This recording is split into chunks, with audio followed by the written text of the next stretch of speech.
Happy Monday, everybody. This is Chris from Steamway Restorations once again. We hope everybody had a fantastic weekend. Recharge your batteries a little bit and get ready for the work week. It's kind of an interesting weekend. It's the first weekend in a long time that we haven't had football. Hope everybody is adjusting well to that. I know there's a lot of people that are really bummed out that there's no more football till August or so. Of course, there's also a lot of people that are really excited that there's no more football. So whichever category that you fall in, we certainly hope that you are adjusting well. Really busy week for us last week at Steamway Restorations. We had a couple guys doing some training last week.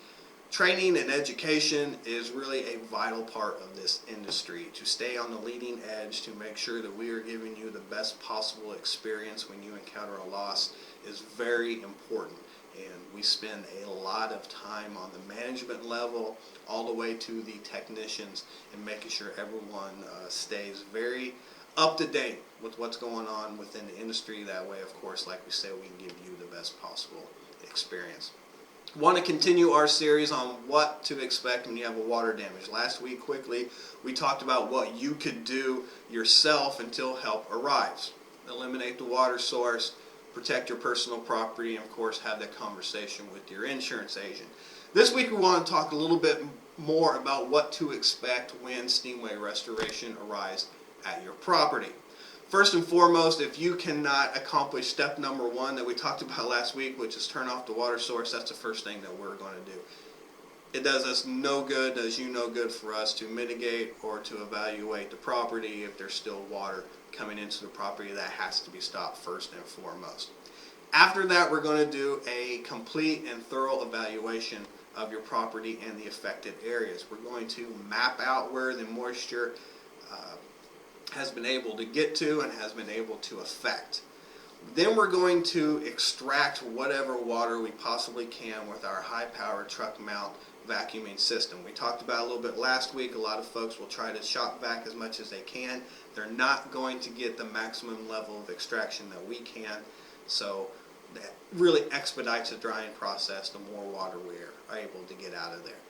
Next up is any demolition if necessary. We don't like to do demolition. We try to be as non-invasive as absolutely possible. It's best for all parties involved if we can dry and restore the property as is. Unfortunately, there are circumstances that dictate there is demolition to properly dry or properly clean your property after an emergency loss. So sometimes that is necessary, and this is the point when we would take care of that.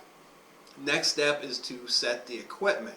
Now, there's actually quite a bit of science, quite a bit of mathematics and knowledge involved to properly setting the equipment. We don't just haphazardly put air movers and fans and dehumidifiers and such into your property and hope that it dries down over a period of time. It's all placed in a way to maximize the efficiency. Typical dry out is going to be 3 days. That's typical. That's not every project. Sometimes they're less, sometimes it's more. Each loss has its own set of challenges. Each property has its own set of challenges. But that typically, that 3-day period is what you can expect.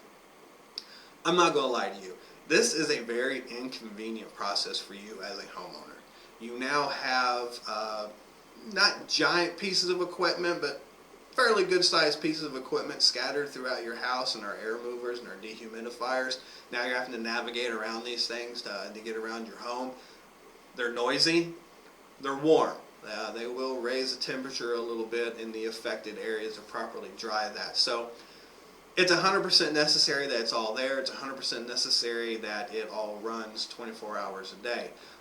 A lot of people want to unplug the equipment, they want to move the equipment. It's just not a good idea. It's going to affect the drying process, it's going to affect our plan, and ultimately it's just going to make it longer in the long run. Now, if you think something is malfunctioning, of course, give us a call, let us know, and we will make sure that we address that.